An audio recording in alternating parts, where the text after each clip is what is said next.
अपनी स्क्रीन पर इन दो चेहरों को ध्यान से देख लीजिए। हालांकि लोग कहते हैं कि ये दो नहीं इक्का हैं, दो जिस्म एक जान है, मगर फिर भी जान लीजिए कि ये दोनों ही लोग घोर राष्ट्रवादी हैं। लोकतंत्र की अम्मा से बहुत प्रेम करते हैं, इतना प्रेम करते हैं कि सवाल पूछने वाले, पोल खोलने वाले और आलोचना करने वाले लोगों को खोज खोज के उन पर भारी भरकम मुकदमे लाद देते हैं, सालों साल जेल में रख के सड़ा देते हैं और तो और उनकी पूरी जिंदगी तबाह करने का ठेका ले लेते हैं मुकदमों के जरिए, जांच एजेंसियों के जरिए।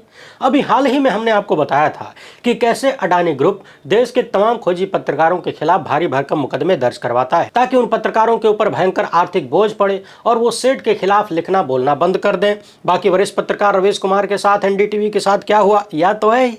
इसी बीच खबर आई कि अडानी ग्रुप के एक केस में खोजी पत्रकार रवि नायर को 1 साल की सजा सुनाई गई है, कैद की सजा, जुर्माना भी लगा है। इस कहानी पर चर्चा करना ही था कि अमेरिका में सेठ की एक नई फाइल खुल गई। जी हां, अभी कुछ दूसरे मामलों में घूस खिलाने पिलाने और तमाम तरीके के आरोपों के तहत अडानी सेठ के खिलाफ मामला चल ही रहा था, तब तक अमेरिका में ट्रंप ने एक नई फाइल खुलवा दिया है। ये फाइल कौन सी जांच कर रही है, मसला कितना गंभीर है, दोषी पाए जाने पर क्या क्या हो सकता है, इन सारे मामलों पर चर्चा करेंगे और सवाल ये भी करेंगे कि अपने देश के खोजी पत्रकारों को, जो कि करोड़पति अरबपति नहीं है, धन्ना सेठ नहीं है, उन पर महंगे महंगे मुकदमे लादने वाले सेठ क्या अमेरिका और ट्रंप पर भी मुकदमा करेंगे या फिर खुद से कमजोर लोगों को ही सताया जाएगा। सवाल यह भी है कि क्या नई फाइल खुलने के बाद विश्वगुरु नई डिग्री पर ट्रंप के सामने झुकने को तैयार हो जाएंगे, क्योंकि पहले से ही अडानी फाइल और एपस्टीन फाइल के खुलने के डर से झुकने के आरोप भारत के प्रधानमंत्री पर लग रहा है। ये सारे मसले बड़े गंभीर हैं, एकदम टकटकी लगाकर सुनिएगा।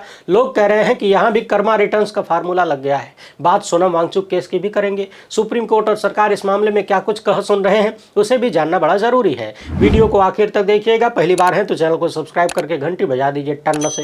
हर एक वीडियो को लाइक और शेयर करना आपकी जिम्मेदारी है। इसके अलावा आपको पता है कि हम किसी धन्ना सेठ या राजनीतिक दल के दम पर चलते नहीं, तभी खुलकर आपके मुद्दों पर बात हो पाती है। हमारा काम पसंद आता हो तो इस QR कोड या फिर मोबाइल नंबर का प्रयोग करते हुए जो भी हो सके आर्थिक सहयोग भेजने का प्रयास जरूर करें, क्योंकि इन मामलों पर चर्चा गोदी मीडिया कभी नहीं करेगा, कम से कम इस जन्म में।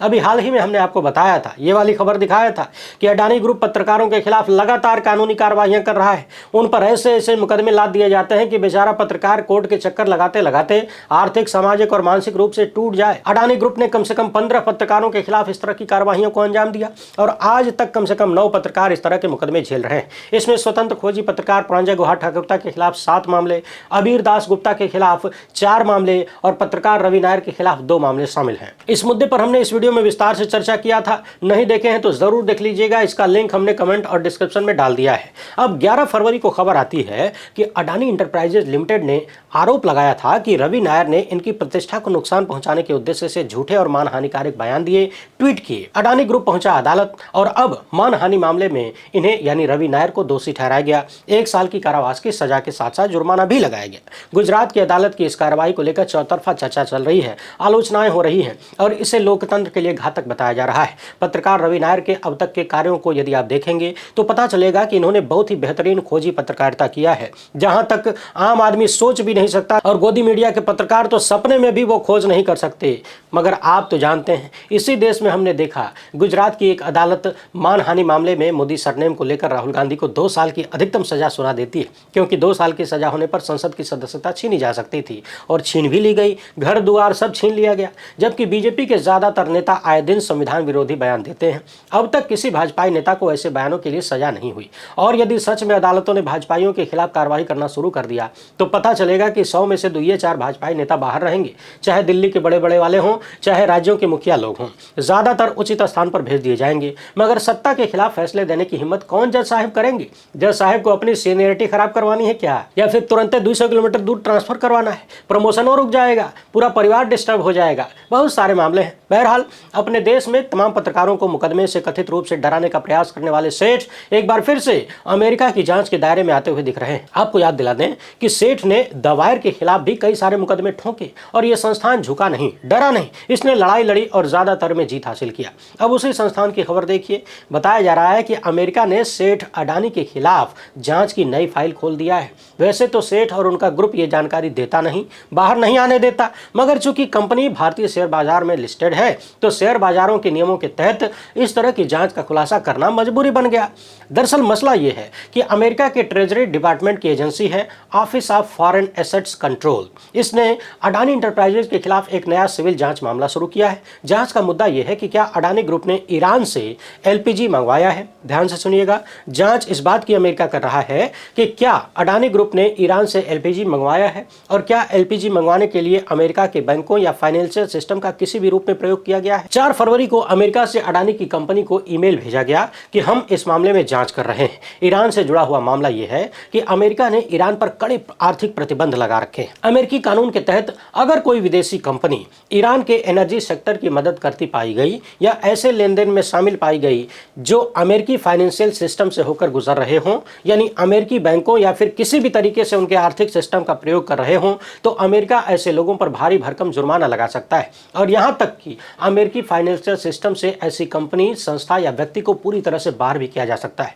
दरअसल अमेरिका जांच ये कर रहा है कि क्या जून 2023 से अब तक अडानी से जुड़ी हुई किसी भी कंपनी ने ईरान एलपीजी के शिपमेंट को मंगवाया है क्या।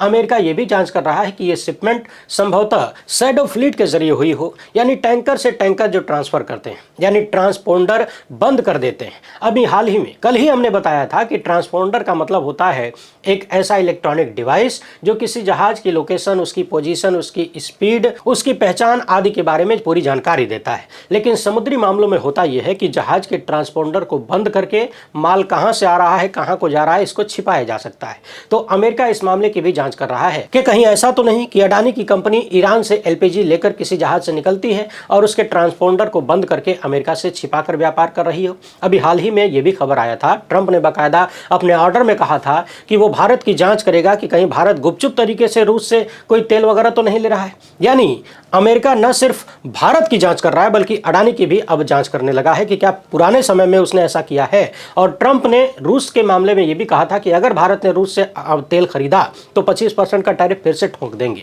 और अब अडानी का मामला खुल गया।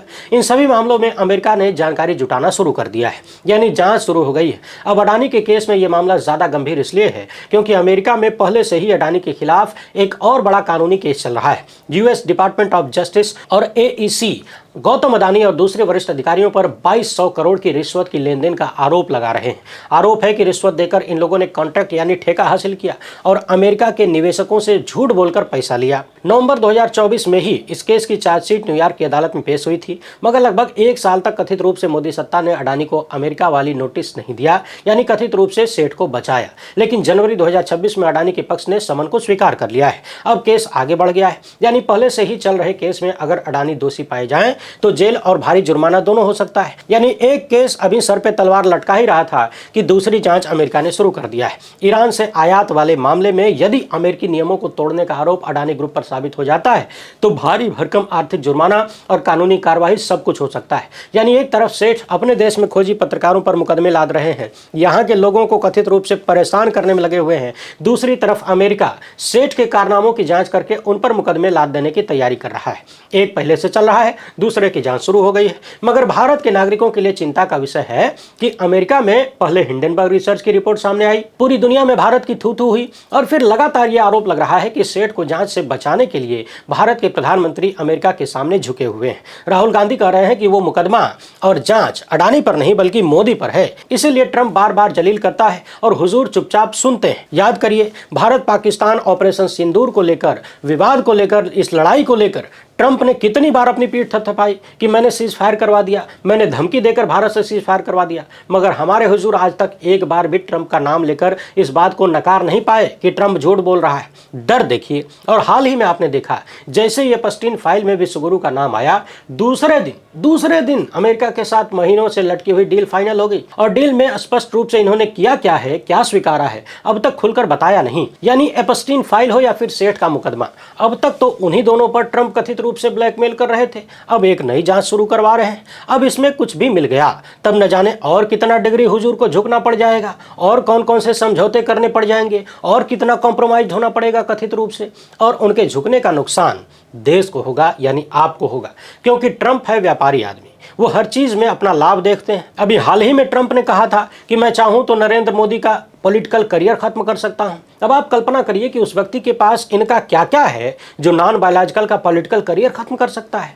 किसी फिल्म में एक डायलॉग था कि हर बाप का एक बाप होता है और कुछ लोग जबरदस्ती बाप बना लेते हैं या बन जाते हैं। बहरहाल विश्व गुरु भी अपने देश के तमाम सामाजिक कार्यकर्ताओं, पत्रकारों और विपक्षी नेताओं को लगातार कानूनी पचड़े में फंसाकर कथित रूप से सजा दे रहे थे और दे भी रहे हैं। इनकी जांच एजेंसियों का शोषण किसने नहीं देखा। सोनम वांगचुक का ये केस ही देख लीजिए। उन्हें किस तरीके से पिछले 4-5 महीने से जेल में बंद करके रखा गया है। मामला सुप्रीम कोर्ट पहुंचा तो सुप्रीम कोर्ट और सरकार यहां भी वही करते हुए नजर आ रहे हैं जो एसआईआर के मामले में हुआ। सुप्रीम कोर्ट हर सुनवाई में कुछ न कुछ ऐसा कहता है जिससे ये लगे कि सरकार को आड़े हाथों ले रहा है, मगर निकलता कुछ भी नहीं, हासिल कुछ नहीं है। एक बार फिर से जस्टिस अरविंद कुमार और जस्टिस पीबी वराले की बेंच ने कहा कि केंद्र सरकार वांगचुक के भाषणों का बहुत ज्यादा ही मतलब निकाल रही है और सोनम वांगचुक ने हिंसा की वकालत नहीं किया बल्कि लोगों को अहिंसक रास्ते से हटने पर चिंता जताई थी। अब आप सोचेंगे कि इतना जब कोर्ट को लग रहा है तब तो वांगचुक को राहत मिल गई होगी। नहीं, कोर्ट ने आगे कहा कि आप यानी सरकार राय का पहाड़ बना रही है। केंद्र सरकार को वांगचुक के बयान को पूरे संदर्भ में पढ़ना होगा। अदालत ने यह भी पूछा कि वांगचुक के पुराने बयानों का पिछले साल लेह में हुई हिंसा से सीधा संबंध कैसे है। डिटेंशन का पूरा रिकॉर्ड सौंपिए और वांगचुक के वीडियो के लिंक और कॉपी भी दीजिए। यानी अदालत ये मान रही है कि सोनम वांगचुक शांतिपूर्ण आंदोलन की वकालत करते हैं, मगर फिर भी वांगचुक को राहत नहीं है। मोदी सत्ता के वकील का कहना है कि वांगचुक की तुलना गांधी जी से मत करिए, ऐसा करने से गलत मैसेज जाएगा और मीडिया गलत तरीके से दिखाएगा। इस पर कोर्ट कहती है कि बाहर क्या हेडलाइन बनेगी हमें इसकी चिंता नहीं है। पिछले हफ्ते सुप्रीम कोर्ट ने कहा था कि वांगचुक की सेहत खराब है, इसको देखते हुए हिरासत पर फिर से विचार करिए। लेकिन केंद्र सरकार का कहना है कि सेहत के आधार पर हम रिहा नहीं कर सकते। सरकार की दलील है कि वांगचुक ने नेपाल जैसे हिंसक स्थिति बनाने की बात कहा था, युवाओं में शांतिपूर्ण तरीकों पर संदेह की बात कहा था और तो और संवेदनशील बॉर्डर एरिया में बैठकर ये सब बयान दे रहे थे। उन्होंने ये भी कहा कि अपने विदेशी संपर्कों का इस्तेमाल करेंगे। यानी मोदी सरकार का तर्क है कि सिर्फ संदेह के आधार पर एनएसए लगाया जा सकता है। सोनम वांगचुक सार्वजनिक जगह पर अनशन कर रहे थे और इसका असर हुआ। वो हिंसक विरोध के मुख्य उकसाने वाले थे। सुप्रीम कोर्ट का कहना है कि आप राय का पहाड़ बना रहे हैं। वांगचुक के बयान को पूरा पढ़ना चाहिए। तो सरकार कहती है कि वांगचुक केंद्र सरकार को वे कहकर संबोधित करते थे। उनकी सोच अलगाववादी है। भारत के जेन जी को सिविल वार की तरफ उकसाने का आरोप सरकार लगा रही है और कह रही है कि वांगचुक के अनशन के बाद 4 लोगों की मौत हो गई, 160 लोग घायल हो गए, इमारतें जलाई गई और उनको हिरासत में लेने के बाद स्थिति काबू में आ गई। अब खबरदार, कोई ये सवाल नहीं करेगा कि अगर सोनम वांगचुक को हिरासत में लेने से लद्दाख में स्थिति काबू में आ सकती है तो फिर लगभग 3 साल से मणिपुर क्यों जल रहा है। क्या वहां कोई हिरासत में लेने के लिए नहीं मिल रहा है? किसकी नपुंसकता का प्रमाण है जो भारत का एक राज्य लगभग 3 साल से लगातार चलता जा रहा है? ये सवाल बिल्कुल मत करिएगा, वरना आप पर भी एनएसए लग सकता है। क्योंकि जब सोनम वांगचुक जैसे राष्ट्र प्रेमी व्यक्ति के खिलाफ ऐसे मुकदमे दर्ज हो सकते हैं, ऐसे ही गिरफ्तारी हो सकती है, महीनों तक जेलों में सड़ाया जा सकता है और बीमार होने के बाद भी कोई राहत न मिल रही हो, तो फिर आपकी हमारी हैसियत ही क्या है, औकातें क्या है? बहुत करेंगे सुप्रीम कोर्ट जाएंगे और सुप्रीम कोर्ट तारीख पर तारीख देता रहेगा, सुनवाई होती रहेगी, प्रक्रिया को ही सजा बना दिया जाएगा। सोनम वांगचुक के मामले को ही देखिए, 4-5 महीने से बेचारे जेल में तो हैं, सजा मिल गई, सजा मिल रही है, दोष सिद्धि भले न हो और सुप्रीम कोर्ट लगता है कि अपने अधिकार और शक्तियों को भूल चुका है। यानी सोचिए, सुप्रीम कोर्ट कभी आदेश दिया करता था, वो निर्देश दिया करता था, डांटता था, फटकारता था, लोगों की जवाबदेही तय करवाता था, अब वो सलाह देने लगा है। मोदी सत्ता के तमाम जांच एजेंसियों और पुलिस, यूएपीए तथा एनएसए जैसे मामलों में पिछले 12 सालों में कैसा रवैया रखती है, किसी से छुपा हुआ नहीं है। खुद सुप्रीम कोर्ट ने केंद्र सरकार की एजेंसियों को कितनी बार डांटा फटकारा है, मगर फिर भी सुप्रीम कोर्ट और सरकार बहस बहस कर रही है। आप लोग भी इस बहस बहस में देश की न्यायिक व्यवस्था का तहस नहस देखते रहिए, मगर इतना जरूर याद रखिए कि कर्मा रिटर्न्स। आप नीचे वालों को दबाएंगे, डराएंगे, धमकाएंगे, आपको कोई ऊपर वाला वैसा ही परिणाम देगा, यहाँ से नहीं तो वहाँ से, 7 समंदर पार से, लेकिन मिलेगा जरूर 56 इंच की कसम। वीडियो पसंद आई हो तो ज़्यादा से ज़्यादा लोगों तक पहुँचाइएगा। पहली बार है तो चैनल को सब्सक्राइब कर लीजिए। हमसे जुड़ने के लिए बहुत बहुत धन्यवाद।